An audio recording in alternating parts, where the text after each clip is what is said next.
وہ شیخین جڑے ہوئے سے تو پھڑ لیا بھی جڑا ساڈے لوگاں بیوقوفی کر کے اپنا کیس خراب کر لیا کہ معاویہ اور حضرت عثمان دے گورنر کا دفاع وہ لپیٹ چو بھی آ گئے بے تسی جے کر لے جے پھر یہ انہاں ہی پہلا مقرر کیتے سی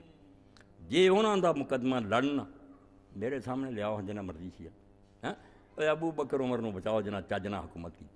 اے ہن آخری نوٹس جڑا پڑھنا نا کہ علماء اہل سنت نے نچوڑ کر کے حضرت عثمان دی حکومت کی لکھے کہ خلافت راشدہ رہی یا روح ختم ہو گئی یہ انہاں دے حوالے پڑھنے جڑا پچھلا خطبہ دا نچوڑ کہ عمر تو بعد برائے نام خلافت راشدہ خلیفہ ایک سی حکومت دا سارا نظام جڑا دے خلافت ختم ہو چکی خلافت کوئی نہیں رہ گئی سارے گورنر لٹ مچائی بیٹھے خزانہ لٹی جاندے سی کھائی پی جاندے حضرت عمر حضرت علی نے جو بھیجا پروانہ حضور دی لکھی کتاب انہوں حضرت عثمان نے جڑا رد کیتا وہ صرف حضور رہا بھی انہاں سمجھا شکایتاں جھوٹیاں ورنہ حضرت عثمان بچ نہیں سکتا کوئی صورت نہیں بے جس وے حضرت علی رضی اللہ تعالیٰ عنہ پتہ لگا بے دے زکوٰۃ کلیکٹر سارے جڑے وہ تو بالکل ناجائز زکوٰۃ لے رہے حضور نے مقرر ہی نہیں کی لٹ لے جا لوگاں دا مال صحیح بخاری وہ سے محمد ابن الحنفیہ جڑے حضرت علی دے بیٹے گل اتوں شروع ہوئی بھی کسی نے آ کے نہ حضرت عثمان نو برا کیا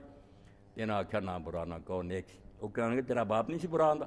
انہیں آخیا نہیں میرا باپ بالکل نہیں سی برا آندا نقطہ چینی کر لا سی جاگ برا نہیں اس وے ذکر کیتا نیازی صاحب کہ اگر میرے باپ نے برا کہنا ہوں تو اس دن برا کہندا جدن آ واقعہ ہوا اے ہن واقعہ سنو تسی آخنا توبہ توبہ توبہ ایدوں بعد کی رہ گئی حضرت علی نے رسول اللہ دی کتاب سی زکوٰۃ دے احکام لکھائے وہ پئی سی فرمایا بیٹا لے عثمان نو جا کے دے